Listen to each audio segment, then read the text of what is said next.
ભગવાન જગન્નાથની જે રથયાત્રા છે, રથયાત્રા અગાઉ ગુજરાતમાં જે ગુજરાતની એટીએસે જે આતંકી પ્રવૃત્તિ સાથે સંકળાયેલા બનાસકાંઠાના જે 6 લોકો છે, 6 લોકોને ઠેર પાડ્યા હતા અને આખરે તેમની સામે ફરિયાદ કરી વધુ તપાસ હાથ ધરી। જોકે ફરિયાદ બાદ આખરે કોર્ટમાં તેમને રજૂ કરવામાં આવ્યા અને 14 દિવસના રિમાન્ડ મેળવવામાં આવ્યા। જોકે રિમાન્ડ મેળવ્યા બાદ આજે જે બનાસકાંઠા જિલ્લાનું જે પાલનપુર તાલુકાનું જે બાગળ ગામ છે, આ બાગળ ગામે આ જે આરોપી હતા, આરોપીઓને એમનું રિકન્સ્ટ્રક્શન માટે ઘટના સ્થળ લઈ આવ્યા છે। જો જે પ્રકારે કહી શકાય કે આપ સીધા જે દ્રશ્યો જુઓ છો, આ દ્રશ્યોમાં જે પોલીસનો કાફલો છે, આ પોલીસનો કાફલો પાલનપુરનું જે બાગળ ગામ છે, આ બાગળ ગામે પહોંચ્યું છે। જોકે આ જે 6 લોકો હતા, આ 6 લોકો જે આતંકી પ્રવૃત્તિ જે સંગઠન જૈસે તે જે મોહમ્મદ જે સંગઠન ચાલી રહ્યું છે, આ સંગઠન સાથે સંકળાયેલા હોવાની વિગતો પ્રાપ્ત થઈ હતી અને આ જ વિગતોને લઈને જે પોલીસ છે, આ પોલીસે આજે બનાસકાંઠાનું જે બાગળ છે, આ બાગળ ગામે પહોંચ્યું। તો તમે જે પ્રકારે દ્રશ્યો જુઓ છો, આ દ્રશ્યો એટીએસ અને સ્થાનિક પોલીસના જે અધિકારીઓ છે, અધિકારીઓ બનાસકાંઠાના મુખ્ય મથક પાલનપુરના બાગળ ગામે પહોંચ્યા હતા અને જે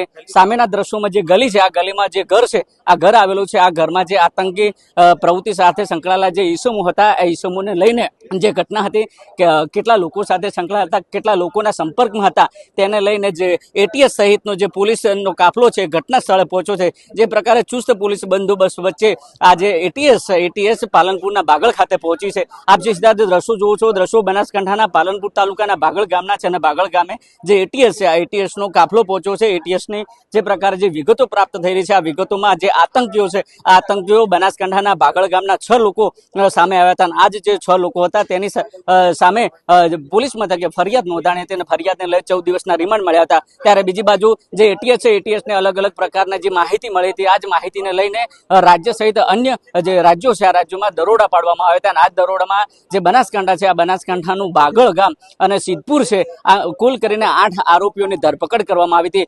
જોકે ગુજરાત જે એટીએસ છે, એટીએસ આજે રિકન્સ્ટ્રક્શન માટે બનાસકાંઠાના જે બાગળ ગામે છે, આ બાગળ ગામે પહોંચ્યું છે। કહી શકાય કે જે પ્રકારની તપાસ ચાલુ છે, આ તપાસમાં કયા પ્રકારના ખુલાસા થાય છે તે તો આવનારો સમય બતાવશે। દિનેશ ઠાકોર, નવજીવન ન્યૂઝ, બનાસકાંઠા।